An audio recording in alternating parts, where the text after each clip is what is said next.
این مسابقه اگر نمی بود امروز یادگار غلام علیف در قزاقستان برآمد نمیکرد. رویداد مهم و رویداد تقدیرساز برای والیبال تاجیک امسال همین کنگره جهانی بود که من در اوجا برآمد داشتم. ما این وعده را برشان گذاشتیم هر جا باشم، در هر جای نقطه دنیا که باشم، ما در خدمت والیبال تاجیکستان. برای نتیجه گیری و جنبست از فعالیت فدراسیون والیبال تاجیکستان در 12 ماه الکی سپری شده سال 2022 نخست به اندیشه متخصصان ساحه توجه میکنیم که با یک هم‌آوازی از نتیجه های مثبت ساحه خویش ابراز نظر کردند. سال 2022 برای فدراسیون والیبال تاجیکستان یک سال پربرار بود،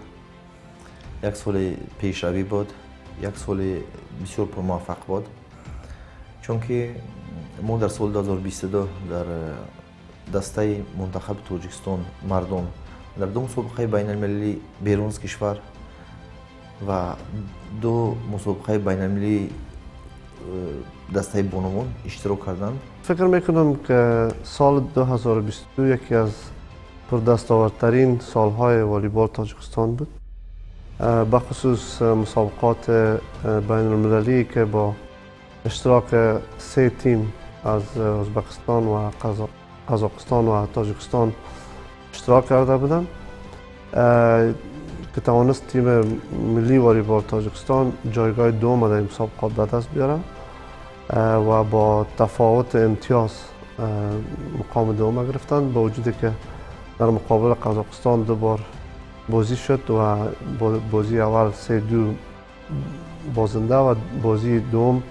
3-2 برنده. سال 2022 برای والیبال تاجیک بسیار نوآوری شد. همچون هم مسابقه ما بسیار شدند. با روبری استاد یوسف تیم ملی در فدراسیون والیبال هم بسیار نوآوری شدند و مشقمون دیگر شدند. چه خیلی به شما معلوم است یک بازیگر خودمون عضو بیرون از جمهوری است. این یک گیریم در مدت 30 سالی که است بار اول است که بازیگرای ما بیرون از جمهوری همچون بازیگر و اشتراک میکنند.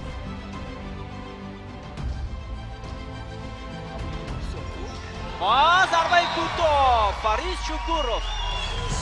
بسیار عالی،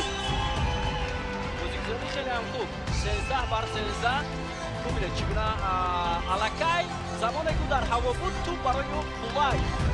با ادامه سخن سری دستاوردهای چشمرس والیبال تاجیک در سال 2022 به طور مشخص تنها میتوان به 3 نقطه اصلی توجه نمود: اشتراک بیشتری ورزشگران تاجیک در سبقت‌های بین المللی، اولین ترانسفر والیبال بازی تاجیک به دسته برون مرزی و البته که دعوت متخصص خارجی برای منتخب والیبال کشور. قبل توپ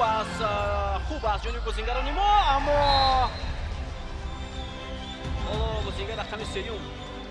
کامران این ضربه را خوب انجام داد، نتونست هرچند به میدان آمد است عین حال با جای کی بردی میدان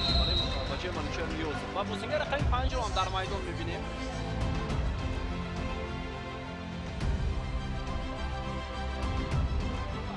عامل اصلی تحولات‌های کلی در والیبال کشور سرجم کردن منتخب مردانه میهن زیر سیستم نوین میباشد که این کار البته به دعوت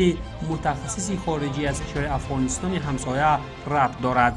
دعوت گردیدن یوسف محمد صادق چون سرمربی دسته مردانه والیبال کشور نه تنها به رشد والیبال وطنی تکانی نو بخشید، بلکه به دلگرمی چهره‌های نوین نسبت نوع ورزش المپیک باز هم علنگه دیگر ضم نمود.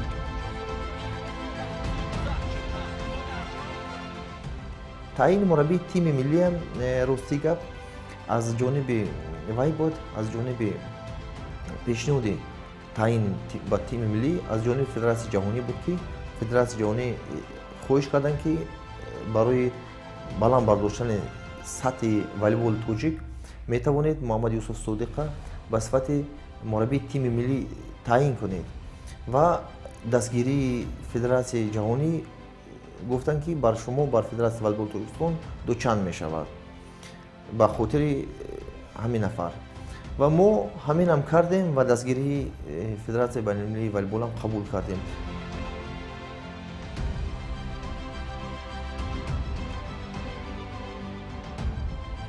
ولی از جانبی دیگر بینگریم در دلها کشورها دعوت متخصصی خارجی در وظیفه‌های عالی درجه و سرمسئول نه همه وقت پسند دل متخصصان محلی می شود، اما کار اینجا به درستی رنگ دیگر گرفت. نه من مربی تیم ملی انتخاب کردن، همه مربی‌ها کمتر نوروزی بودن و بعد استاد به من نگاه نکرده کار فعالیتش سر کرد، با بچه‌های خودمون کار کرد. من همچون اسیستنت گیریم یاور استاد بودم. استاد بسیار چیزا رو به ما در گفت که شما دارید، نه که ما فقط همین بهونه بود پول نیست و این نداریم و مثال بچه‌های ما نمیتونن، خیلی گپا برای که رنگ در همین مغز سر پروگرام برین وای شد، همین چیزا رو شکست. ما فکر کنم که تا بال ما تر یک اتفاق را پیش روی خود ندیدیم که کسی مخالفت کرده باشه. برعکس همکاری به حد نظام را صورت گرفته. با آمدن ما استادا بسیار شوقمند شدن، چیزای نو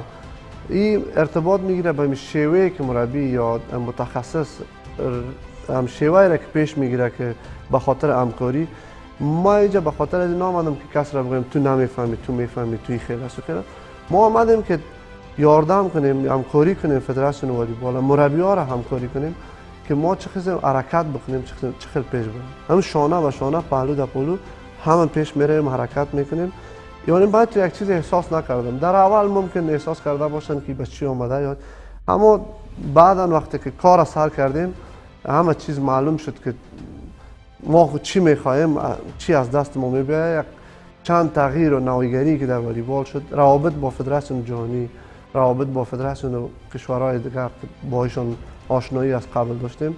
تو آمدن محمد یوسف صادق ما در مسابقات اشتراک کرده بودیم، یعنی از سال 19 این طرف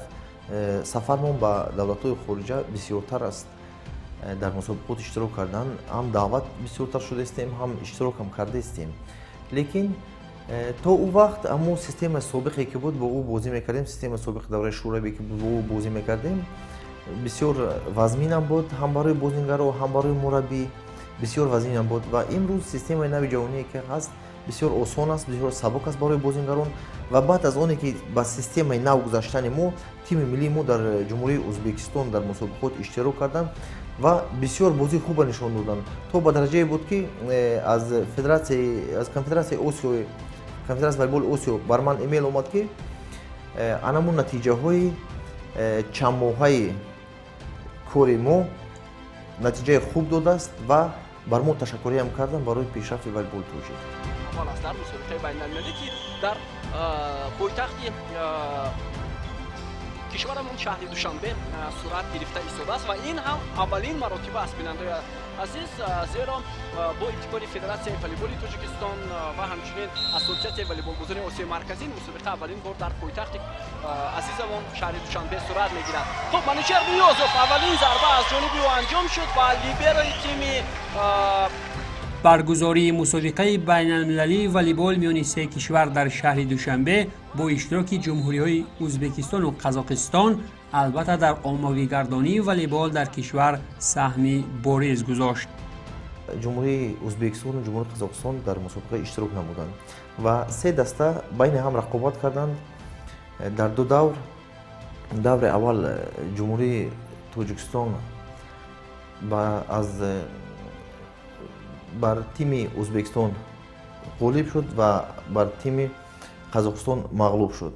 دور دوم هم بر تیم ازبکستان و هم بر تیم قزاقستان غالب شد و حساب که دوری بود از حساب یک باخت یک ست بازی دسته جمهوری قزاقستان جای اول شد و دسته جمهوری تاجیکستان جای دوم شد. هرچند که گمان می‌رفت ورزشگران اولین درجه همسایه کشورها در این مسابقه شرکت نمی‌کنند، ولی رفت مسابقه نشان داد که بازیگران لیگ برتر قزاقستان از مهارت بازیگران وطنی به وجد آمدند. راستی گپ قزاقستان اومد کم ترک راستی گپ ما یک خفه هم شدیم اما نماینده شون میپرسیدم بچه‌های شما توپ زدن میتونند خیلی در برای که ما یگان جوده ریتینگ وای نداشتیم من وای رو پیشواز کردم بعد می گپ زد من راستی که کم ترک نخود که مو نه ناامیدم نه خیلی بپسندی به وای که خیلی وای گفتم نه خیلی کم ترک میزنن بچه‌ها خیلی وای خان دیدن خیلی گفتیم پگه بازی میشه بازی دوم میخریم بعد میبینیم بعد بازی 3-2 یکم 3-2 شد بعد از بازی مربیشون اومده ما فکر کردیم بچه‌های شما خیلی گفتم یولی ما در مدت 10 روز تایم کردیم ما یگان جو برآمدگی نیستیم و پرابلممون بسیار هستند که بچه‌های ما با همین نگاه نکرده کماند قزاقستان در دوم وای 3-2 زدیم بریدیم طبیعی بود که هر قدمی که ما ماندیم مشکلات در پیشروی بود جمع کردن بازیکن‌ها اصلا فکر نمی‌کردن که ما یک دسته تیم ملی میشویم از پیش هر کلوبی که یا دسته‌ای که جای یکم میگرفت با مسابقات بیرونی میرفتن بازی میکردن ما گفتیم بعد از این گفتیم نه باید بهترین ها از همه دسته ها بیاین دسته تیم ملی سازن بعد از این را که ما پیش گرفتیم یک تعداد بازیکن‌ها شوقمند نبودن میگفتن نه ما به دسته تیم ملی علاقه نداریم ما بازی نمیکنیم ما در دسته های خود هستیم هیچ ما را به رفتن بیرونیم بعد از او که همین نویگری شد به دسته 3 دسته از بیرون دعوت شد تیم ملی والیبال تاجیکستان در داخل تاجیکستان بازی کرد علاقمندان از طریق تلویزیون شوقمندان داخل زال آمدن دیدن بازیگرایی که در قفا مونده بودن که میگفتن نه با دسته تیم ملی بازی نمیکنیم اونا هم علاقمند شدن ببینید دسته تیم ملی از همه جا تشکیل بهترین آمدگی است بریدیم دسته قزاقستان یک افتخار یک چیز دستاورد به دست ما اومد بعد از او کم کم آهسته آهسته همه شوقمند شدن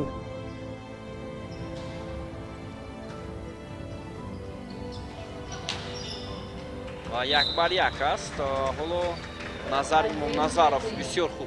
نردمویی کرد یکی از عامل‌های اصلی اشغال زینه دوم در چمپیونات بین‌المللی والیبال میان کشورهای آسیای مرکزی این البته که تغییر کلی سیستم والیبالی در منتخب مردانه گردید و این تغییرات را خودی سرمربی دسته منتخب به طور عام‌فهم شرح داد. هر جا بر بازیگران مشخص شده در امو جا تخصص پیدا میکنن از امو جا بازی میکنن دیگه یگان کار دیگه را مداخلت نمیکنن هر کس وظیفه‌اش در میدان والیبال در بازی‌های جدید پروفشنال یا مسلکی یا معیار جهانی مشخص شده متاسفانه قبلا والیبال تاجیکستان نمیخیل بود که هر بازیگر همه کاره بود با یک بازیگر باید همه چیز میفهمید که بسیار مشکل است که مثلا اگر دکتر را در نظر بگیریم یک دکتر هم دندان را بفهمه هم داخله را بفهمه هم قلب را بفهمه دل را بفهمه همه چیز بسیار مشکل است این ساده‌تر یا آسان‌تر ساخته والیبال و همچنان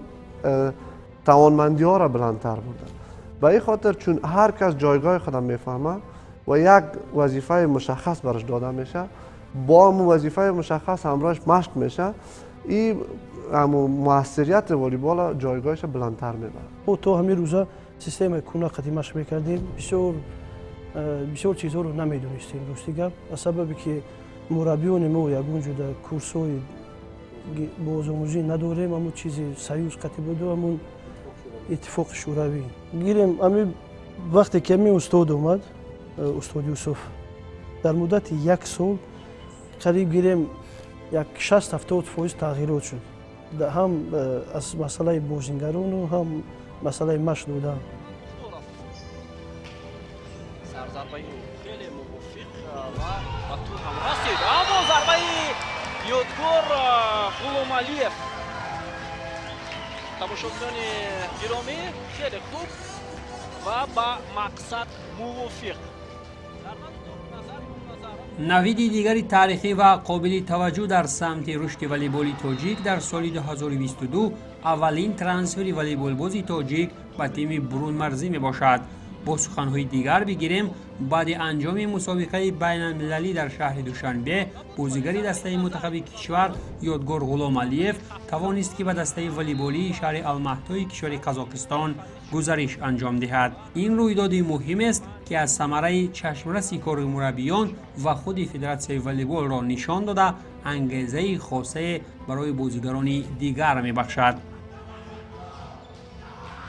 یادگار غلام علیف بسیار عالی، ضربه واقعا هم خوب و دیدنی از جانب این بازیگر زده می شود. یکی از جوانترین بازیگران در حیث تیم یکاچین والیبال کشور. خب در آماده نمودن این ورزشگر سامی 3 نفر مربی هست. سامی اول این کس از دوران مکتبی در زیر گیریم تمرین دولت که مربی جوان در مکتب رقم 5 بود تمرین کردند و بعد از اون که دولت از مکتب ورزشی فعالیت کار باز کردند، این کس به دست استاد نظرمانو شودی گذاشتند. چند سال در دست استاد نظرمانو شودی تمرین کردند و من این سال تمرین‌های این کس در نزد استاد محمد یوسف صادق بودند که مربی تیم ملی هست و همون سیستمی که ما گفتیم محمد یوسف صادق در جمهوری تاجیکستان در والیبال تاجیکستان جاری کرد، در اون سیستم هر یک بازیگر فونکسیا و موقع خودش دارد در میدان و این همچون بازیگر دیاگونالی نمایان شد و معلوم شد که همین نفر یعنی غلام علیف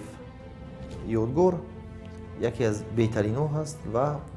دولت قزاقستان توانستند که او را از ما بگیرند. این نه فقط گیریم مینتوی من هستند، این گیریم باید در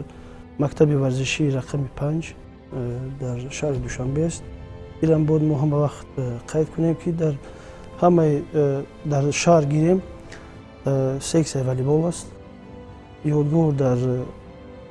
در همون گیریم در مدت 5 سال باید مشق کرد. چخیل که باید انتخاب کردن روسی گپ بازی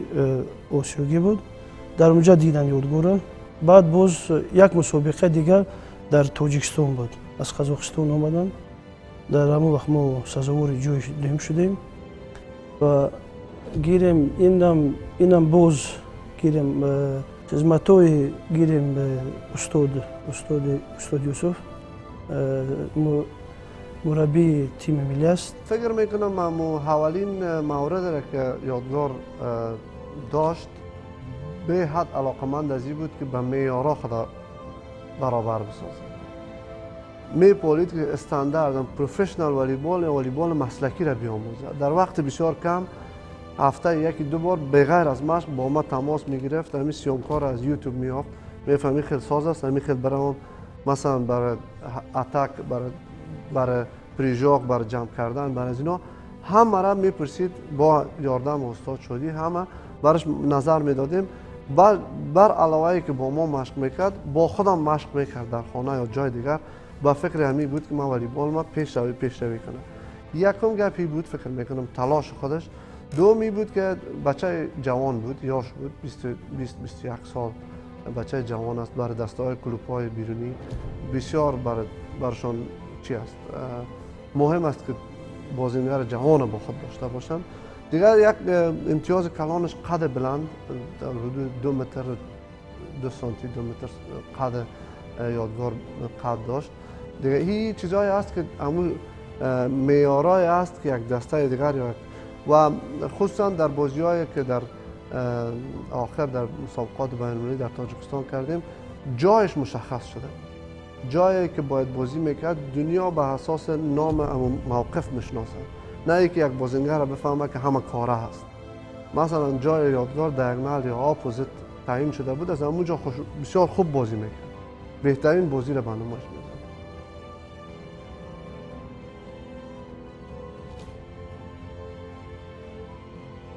یکی از رویدادهای قابل توجه دیگری والیبال تاجیک در 12 ماهه سال 2022 این اشتراک نماینده تاجیکستان در کنگره فدراسیون بین المللی والیبال در کشور نیدرلند گردید که برای همکاری‌های سودمند و رسیدگی در راه رشد نوی ورزش در کشور سهم ارزنده گذاشت.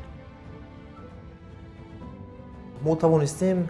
با فدراسیون والیبال ژاپن، فدراسیون والیبال آلمان، فدراسیون والیبال بلغاریا و فدراسیون والیبال استرالیا صحبت رسمی گذارانیم، یعنی نشست رسمی گذارانیم و با آنها همچنین توانستیم که برای پیشروی والیبال تاجیکستان مسئله های مهم بررسی نماییم. بله و بررسی هم کردیم. امروز نتیجه از همون نشست های ما هست که من 2 روز پیش فدراسیون والیبال ژاپن بر ما 100 دانه توپ میکاسه روان کردند برای پیشروی والیبال تاجیکستان و خاطررسان هم کردند که سال 2023 این آخر سال بود و سال 2023 ما میتوانیم باز همین یاری را ادامه دهیم. با کار ما شما خودتون میدونید هر یک مربی، هر یک گیریم استادان، اگر ما نمود والیبال گیریم در والیبال به توپ و به سیتکه و به همین لوازمات ورزشی پیش رفته نمیشود. فدراسیون والیبال بلغاریا بر ما پیشنهاد کردند که ما میتوانیم متخصصان جوان قبول کنیم از شما و 3 ماه کورس مربیگی گذرانیم. فدراسیون والیبال آلمان چند روز پیش بر من ایمیل کردند و خب خواهشی روان کردن اینوینتار ورزشی، یعنی اشیاءهای تجهیزات ورزشی کردند و ما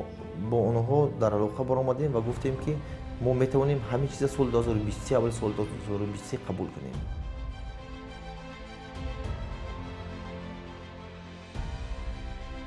با جنبست و نتیجه گیری فعالیت والیبال تاجیک در سال 2022 نباید از برآمد منتخب بانوان فراموش کرد، زیرا این منتخب در سال سپری شده توانست که در 2 مسابقه های برون مرزی نیرو آزمایی کند، اما با وجود این مشکلات هایی که صدگذار آینده ساز رشد والیبال بانوان می باشند و قبل متخصصان ساحه تا به حال بدون راه حل باقی می مانند.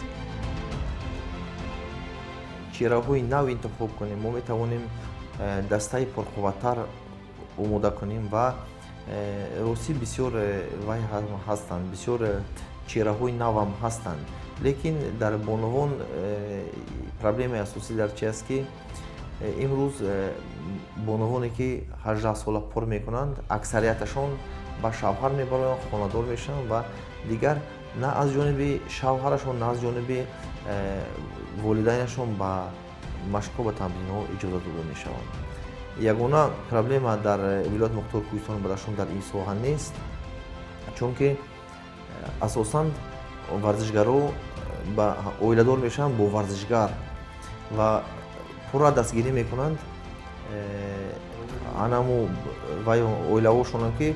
برابر انمو جوان‌ها اومده رقابت پذیری کنند در مسابقات. من اگر هم یاد باشید این سال در بازی‌های ورزشی یک بازیگر اشتراک کردند، لطفیه عبدالرحمانووا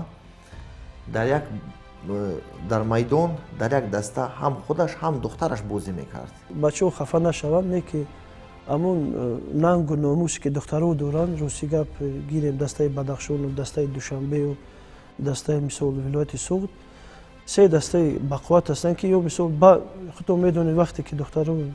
شروع میکنن و کمترک مثال پرابلم مشکل، نه که دخترها میره تونستن، بعضی دخترها شوهر هم برآمدن و کودکاشون میبینن هم کور خونهشون هم میکنن، به همین نگاه نکرده در مشق اشتراک میکنن. همه وقت من همچون مربی بچه هستم، من همه وقت دخترها را گفتیم امور صبح پرمیر میبریم که دخترها را بینید، دخترها شرایطشون عوض تر، نه که به همین نگاه نکرده دخترها میبینن. با انجام سخن سر اساسی ترین نتیجه های والیبال وطنی در سمت رشد، همچنین باید که نیت های آینده سازی متخصصان ساحه را نیز رسانه‌ای کرد. این کنگرس 38 فدراسیون بین‌المللی والیبال برای والیبال تاجیکستان یک تقدیر ساز بود و در سال 2023 نقشه هست که خود فدراسیون والیبال استرالیا میتواند به والیبال تاجیکستان یک کمک خود را رساند و وعده هم کردند که ما میتوانیم، ما برنامه کرده پیشنهاد کردیم و روزگی هم دادند که میتوانند خب 3 ماه یک برنامه نامش شکار چهره های نو است، یعنی در تمام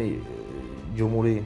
میگردیم با متخصصان و اون نفرانی که برای والیبال تاجیک در کار هستند اونها را جمع میکنیم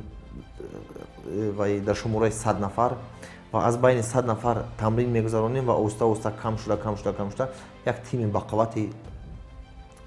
تیم ملی والیبال تاجیکستان آماده نماییم. باید بگویم که ما از روز اول که ما